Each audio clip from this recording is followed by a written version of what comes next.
rejoignez, bienvenue à votre magazine RDC Infrastructure qui tombe juste 2 jours après la publication de la nouvelle équipe du gouvernement de la République pilotée par Judith Suminwa Tuluka. Mesdames et messieurs, il y a beaucoup d'attentes de la population avec cette nouvelle équipe entrant comme reconduit dans ce gouvernement. Nous allons également vous parler en deuxième et dernière partie de ce numéro de quelques ouvrages réceptionnés dans le cadre du PEDEL 145 territoires dans le nord et sud Ubangui, ouvrages construits sur la supervision et la coordination de la cellule d'exécution et les financements en faveur des États fragiles CFF, piloté par un digne fils du pays, Alain Lungungu Kisoso. Mesdames et messieurs, bienvenue.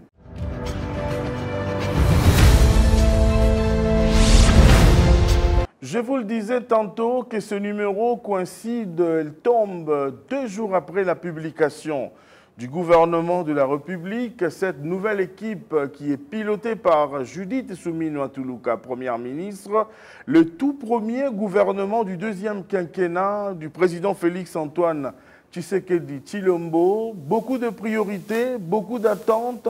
Quelles sont les priorités des priorités? Par où commencer? Beaucoup de questions. Alors, nous sommes ici aujourd'hui pour vous livrer quelques aspects des choses qui sont en cours de réalisation et d'autres même qui vont démarrer avec beaucoup d'accélération ici, cap sur les travaux de la construction de la rocarde, cette route, la route de contournement de la ville de Kinshasa, 62 km, travaux prévus le 30 mai dernier. Ces travaux ont été reportés à une date ultérieure suite à la publication du nouveau gouvernement. Le ministre d'État qui a été reconduit, Alexis Gisaro Mouvouni, a souhaité que ces travaux puissent être lancés ultérieurement, bien sûr, après l'installation du nouveau gouvernement par l'Assemblée nationale. C'est des mèches avec la présidence de la République et ces travaux, initialement prévus le 30 mai dernier, ont été reporté à une date ultérieure, c'est-à-dire quelques jours juste après l'installation du gouvernement. Vous serez fixé par rapport à ces travaux et ce qu'il faudrait que vous puissiez savoir. Il y a 650 millions de dollars américains déjà disponibles, consacrés uniquement à la construction de routes. C'est avec cet argent que les travaux de la rocarde seront lancés. Bien avant que ces travaux puissent être lancés, il y a une délégation mixte composée essentiellement de l'Agence congolaise de grands travaux, l'APLC, la société CISC qui va exécuter ces travaux, le BTC et une délégation de la présidence de la République et même une délégation du ministère des Infrastructures, Travaux publics et Reconstruction qui ont fait une visite de connaissance pour voir où est-ce que les travaux seront lancés, comment est-ce que le contournement va se faire à travers la ville de Kinshasa. Cette visite a pris toute une journée à cette délégation qui était dirigée par le directeur général de l'Agence congolaise de grands travaux, Nico Nzaou. Mesdames et messieurs, je vous convie à regarder ce reportage et on se retrouve juste après. Regardez.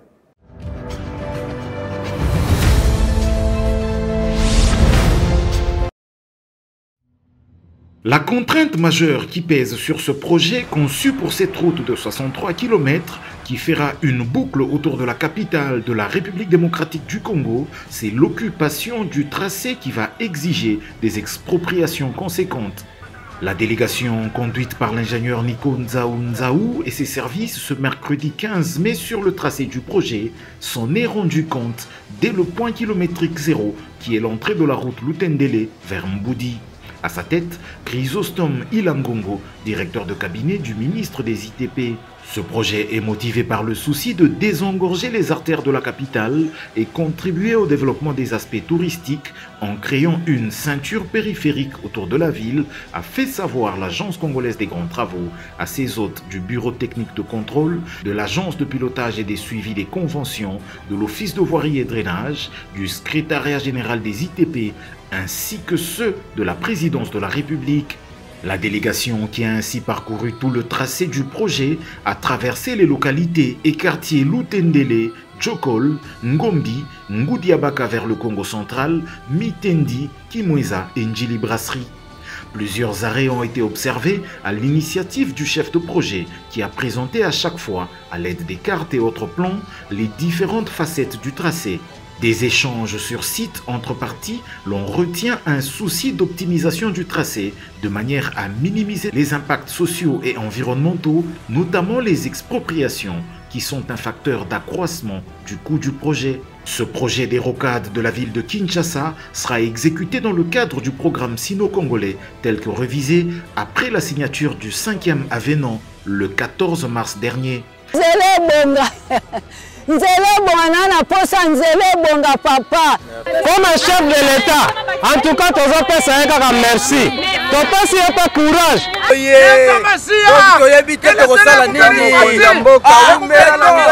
On a beaucoup attendu ces projets. Mais aujourd'hui, nous sommes vraiment ravis et joie du fait que le projet a repris.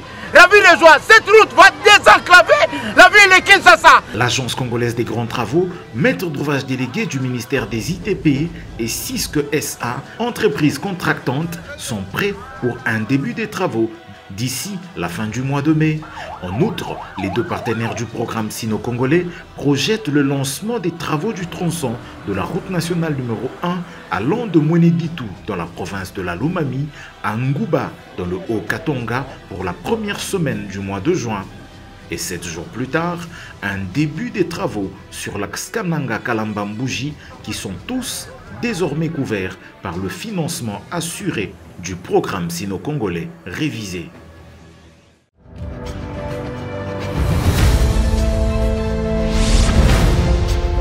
Merci beaucoup. Nous tenons à vous signaler que l'élément que vous venez de suivre qui vous a parlé de la connaissance de la rocarde, ici, c'est la route sud-est et sud-ouest de Kinshasa, 62 km de ce tronçon. Mais il faudrait que vous puissiez également savoir que ces fonds gagnés grâce à la révisitation du contrat sino-congolais vont servir aussi à la construction de routes à l'intérieur du pays. Ici, par exemple, nous avons le tronçon Ngouba-Mbujimai de la nationale numéro 1, près de 900 km, et de la route Kananga-Kalamba-Mbouji, 225 km. Ce sera pris en charge par rapport à ces fonds qui vont aujourd'hui donner de la joie et les gens vont retrouver un peu de l'espoir par rapport à ces travaux qui vont se faire incessamment, c'est-à-dire la première quinzaine du mois de juin, vous allez voir, après ce qui va se faire ici à Kinshasa, vous allez voir comment est-ce que les choses vont se faire, mais ce qu'il faudrait savoir, qu'en dehors de ça, il y a aussi le projet du gouvernement de la République qui vont se jumeler ensemble pour accélérer les développements en ce qui concerne la construction de routes. Nous allons, dans nos prochaines éditions, inviter ici le ministre d'État et ministre des Infrastructures, Travaux publics et Reconstruction pour parler en long et en large de ce projet qui est vraiment salvateur, un projet qui a été gagné grâce à la dextérité du travail d'un digne fils du pays, Jules Alinguet-Tekei, pour ne pas les citer. Ici, par la même occasion, mesdames et messieurs, vous allez avoir beaucoup plus de détails par rapport à ces projets qui est déjà, parce que j'insiste qu'il y a 650 millions de dollars américains qui sont déjà disponibles uniquement pour la construction de routes. Vous qui avez encore des doutes, envoyez-nous vos questions que nous allons poser au ministre d'État, ministre des Infrastructures, Travaux publics, Reconstruction, et pourquoi pas à l'Agence congolaise des grands travaux qui a mené les études de ces différentes routes qui seront construites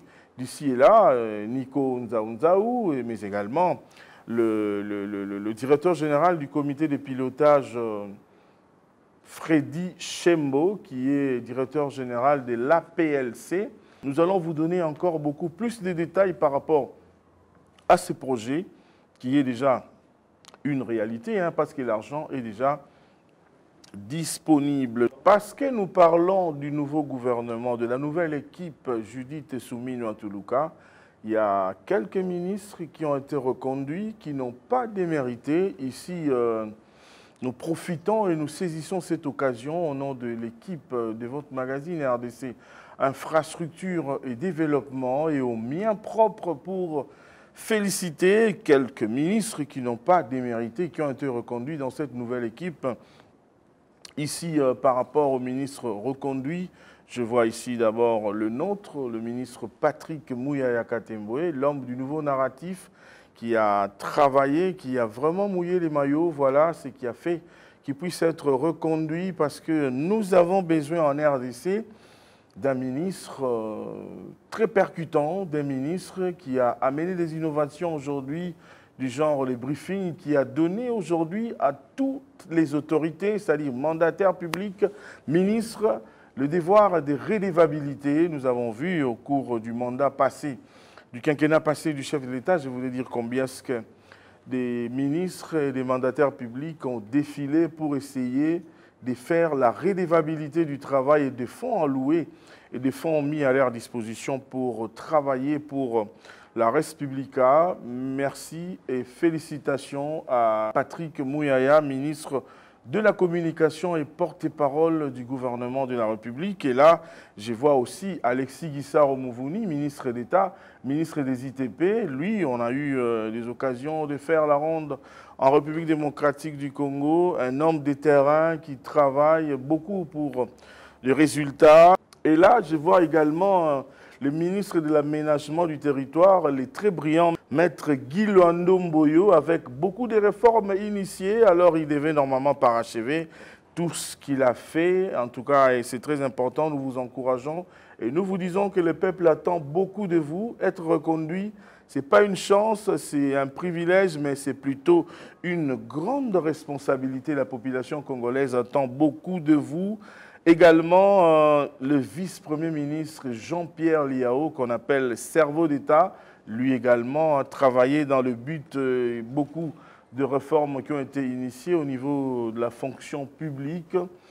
Félicitations à vous tous pour votre reconduction dans ce gouvernement, mais j'ai reçu beaucoup d'appels des gens qui m'ont dit « Aimé Mutombo, Yebisa Bango, que c'est une grande responsabilité de Nenge Bazongsi Bango, c'est-à-dire que il doit accompagner, donc Basengeli ko accompagner Vision à Mokonzi Mboka pour corriger les erreurs du passé. Si lui-même, le chef de l'État, a dit qu'il a reconnu qu'il y a eu des erreurs du passé, et sûrement vous devez également aider le chef à corriger les erreurs du passé. Il y a aussi de nouveaux dans cette équipe, les VPM de l'intérieur, Jacquemain Chabani, une intelligence, une crème de l'UDPS, une personne pour qui nous avons beaucoup de confiance, qui va faire ses bons travail, mais aussi Doudou Fouamba, c'est le nouveau argentier de la République démocratique du Congo, une personne très rodée dans le secteur des finances publiques. Félicitations à vous également, mais nous tenons ici à marteler sur vous, différemment des autres, c'est-à-dire vous devez beaucoup mobiliser les recettes du trésor public pour que ça puisse nous permettre à matérialiser la vision du chef de l'État à travers la construction de différents projets des infrastructures en RDC. Nous sommes derrière vous, vous avez notre soutien, nous vous accompagnons à 100% et que Dieu puisse bénir et accompagner toute l'équipe en commençant par Madame Judith Souminoa, la première ministre de la République démocratique du Congo. Les Congolais attendent beaucoup de vous, la construction des routes, la poursuite des travaux du PEDEL 145 territoires, un projet du chef de l'État, meilleur projet depuis 1960 jusqu'à nos jours, un projet qui nous a permis aujourd'hui de voir le développement, la construction des infrastructures dans les territoires, c'est-à-dire dans le fin fond, c'est une première. Nous demandons vraiment au ministre des Finances, nous demandons au Premier ministre, Madame Judith Souminoa, la poursuite de ce programme, le PEDEL 145 territoires, mais également la construction de routes des dessertes agricoles pour permettre l'évacuation des denrées et des premières nécessités pour venir vers les zones de consommation. Vous le savez, la République démocratique du Congo paye une facture chaque année de plus de 2,5 milliards de dollars pour l'importation des denrées de première nécessité. Alors nous devons réduire cette facture en augmentant la production interne ici en République démocratique du Congo.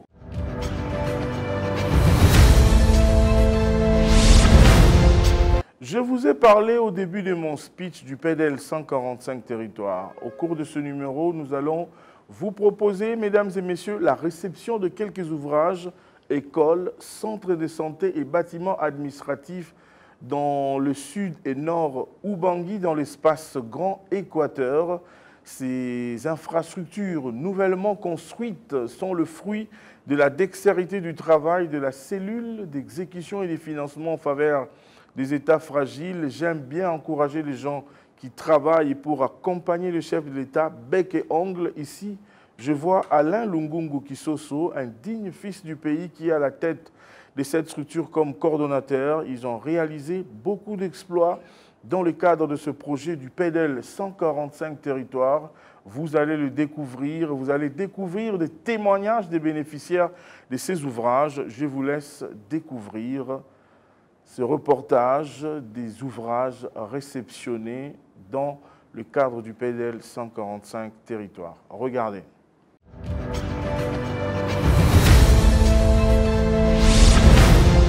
Le programme de développement local des 145 territoires, un défi qui offre de nouvelles perspectives. La juridiction de Kungu dans la province du sud de Bangui en est l'illustration parfaite. Cette entité administrative de l'ex-Grand Équateur vit les heures de sa modernisation avec le rétablissement de l'autorité de l'État, reposant sur un environnement qui prend en compte l'équité sociale. C'est le programme dont le président de la République, chef de l'État, son Excellence Félix Antoine Tshisekedi Tshilombo, est l'initiateur et il a matérialisé ça. Et aujourd'hui, c'est une grande joie à Kungu où nous allons procéder à la remise officielle des clés pour cette école, où MP Kungu 1, où nos enfants vont être dans de bonnes conditions. Mais je le passé de chargé de mission du chef de l'État pour le Grand Équateur. Nous vous remettons ces clés et que vous allez remettre en tant que représentant de l'exécutif qui a fait confiance à la CFF, une agence d'exécution du PDL 145T, pour que nous puissions exécuter ce programme dans la zone A qui comprend 7 provinces, 43 territoires, notamment la province du sud de Bangui et les territoires de Congo. Je vous remets ces clés à cette occasion. L'administrateur Rémi Atiko a à cette occasion appelé un soutien tous azimuts à ces projets qui vient rendre plus moderne la première édifice de la province. Nous avions entendu parler du projet local de développement des 145 territoires, puis on a commencé pour aujourd'hui procéder à la remise officielle. Cet édifice que je qualifie de la première édifice pour l'ensemble de la province d'ici d'Ubangui. Puis c'est le très haut donné au chef de l'État de la sagesse, de la force et de l'amour pour servir son pays davantage ainsi que ses compatriotes.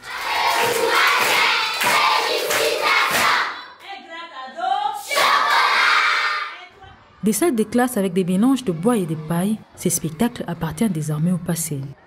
L'école primaire Kungu 1 s'est revêtue de sa plus belle robe et la qualité des ouvrages n'a laissé indifférent les personnels de cet établissement pris en charge par les programmes de développement local des 145 territoires. Des initiatives à dupliquer au grand bonheur des bénéficiaires. Je ne m'y croyais pas qu'un tel rêve pouvait remonter sur ma tête ou dans ma tête. Et subitement, nous avons vu les gens venir dire que non, nous sommes venus construire cette école dans la vision du chef de l'État. Nous étudions dans des conditions très précaires. Nous étions sous les hangars, sous les feuillages. Nous n'avions pas un endroit approprié pour travailler. Moi, comme directeur, je restais à l'intérieur des bambous. Donc, il n'y avait pas de bâtiment. Les enfants s'asseyaient même sur le sol. Il n'y avait pas de banc pour les enfants afin qu'ils puissent s'asseoir. Il était donc grand temps d'envisager les pratiques de construction durable au regard de l'impact positif qui renvoie à l'applicabilité du Programme national de l'éducation. Le territoire de Kungu est bénéficiaire des 5 infrastructures scolaires. L'éducation est nationale. Et vous savez, le gouvernement a son engagement d'offrir aux enfants congolais une éducation inclusive. C'est-à-dire l'enfant qui est ici doit bénéficier des mêmes conditions que l'enfant qui est à Kinshasa. La raison pour laquelle, comme l'enseignement national, le programme national, construire de beaux bâtiments pour tous les enfants congolais serait une bonne chose. Ces programmes initiés par le chef de l'État viennent donc rétablir l'équilibre entre le peuple à partir de la base. Avec la matérialisation d'un des axes de gouvernance qui est l'éducation, la main-d'œuvre assurée par la CFF est assurée par plus d'un. Le chef de l'État a dit et il a réalisé. Le PDL 145T, c'est une réalité. Le chef de l'État est venu décomplexer. Décomplexer, ça veut dire, ici nous sommes à l'école Kungu. Donc un enfant qui étudie à l'école Kungu, il est dans les mêmes conditions que celui qui étudie à Bobokoli, à Delvaux, à Kinshasa, ou celui qui étudie au collège Boboto. Ce sont les mêmes types de bâtiments, c'est la même qualité et comprenez, ils auront tous le même diplôme. Donc c'est ce qu'on appelle l'objectif d'égalité entre peuples à partir de la base.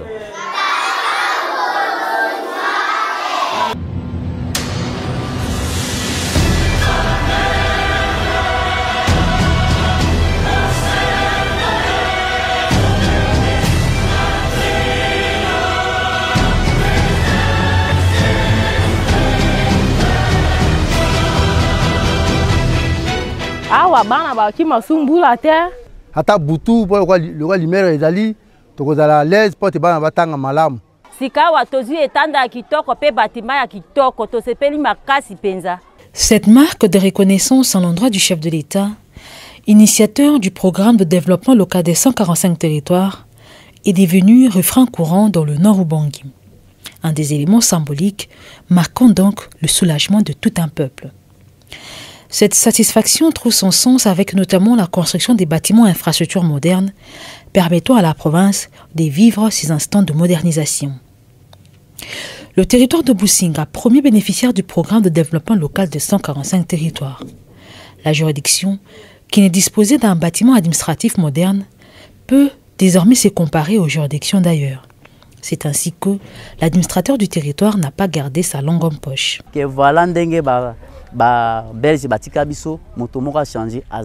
Au moment où nous avons vécu un pouvoir là de 32 ans qui était le nôtre, mais on n'avait pas passé à ça. Donc pour nous, c'est une chose qu'on doit féliciter d'abord. En tout cas, marquer ne fût-ce que une bénédiction au chef de l'État, marquer plus et jeter des fleurs au chef de l'État pour tout ce qu'il a réalisé dans les 145 territoires en général et dans les territoires de Businga en particulier. Donc toute la population de Businga, tous les personnels du territoire de Businga vraiment félicitent à 100%. Les gens fréquentaient dans des hangars. Mais aujourd'hui, la vision du chef de l'État a essayé un peu de régler tous ces problèmes-là. Par exemple, à quelques kilomètres de moi ici, c'est un village là en brousse. Mais on a construit une école de 145 territoires là-bas. Une chose, depuis la création de ce monde ici, une chose grave que nos ancêtres et nos enfants, nos frères d'aujourd'hui, se demandent comment nous, à l'intérieur comme ça et en brousse, on vient de nous construire des nouvelles écoles comme ça, des belles écoles comme ça. Est-ce que celui-là est notre frère? Celui-là est politicien du terroir? Celui-là est qui? Et la réponse est que c'est la vision du chef de l'État. Il veut construire d'abord tous les territoires de la République, les 145 territoires de la République. Il veut construire des nouveaux bâtiments. Il veut aussi construire des écoles pour l'émergence et puis l'évolution des futurs cadres. À Mobaïmbongo, un des territoires du Nord Ubangi, des écoles en paille exposant les élèves aux intempéries, à l'exemple de l'école Mogoro, ont laissé la place aux établissements construits sur des matériaux durables. Ainsi donc, les enseignements dispensés pourront s'améliorer au regard de la qualité des infrastructures. Tableau nangai efandaka awa. Bana bafandi awa na sima, na banda kotangisa awa, nazopesa bango cours, nazalaki kaka na sena mangalala oyo. Nde na banda ikopesa bango cours. Na banda kofanda awa likolo ya ebonga. Tozalaki lokola bana babungi, sikoyo to se retrouver na mokonzi ya mboka. Tosepeli mingi ndenge aye kotongela biso école na mboka na biso oyo ezalaki na zamba. Tosepeli mingi pona ye, tozongisi matonde pa na ye ke nzambe abakisela ye mikolo asala mosala na koba na mosala pona kosunga biso ba mama mosusu toza ba veve bana pe ba orphelin lokola tokoti awa boye tosepeli.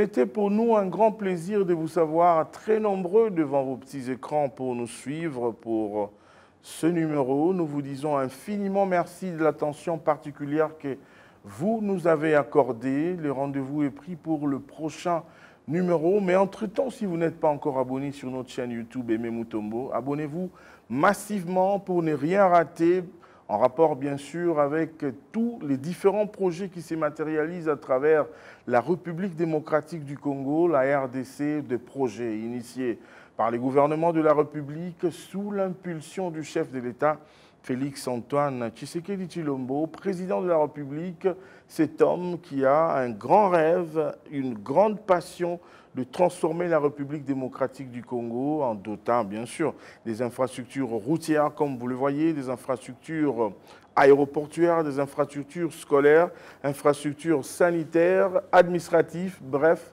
beaucoup de projets sont en matérialisation en RDC. Le PDL, nous vous avons parlé également du report du lancement des travaux de la rocarde de la ville de Kinshasa. Le rendez-vous est pris pour le prochain numéro. Au revoir. Prenez bien soin de vous car chaque jour est une vie. Au revoir.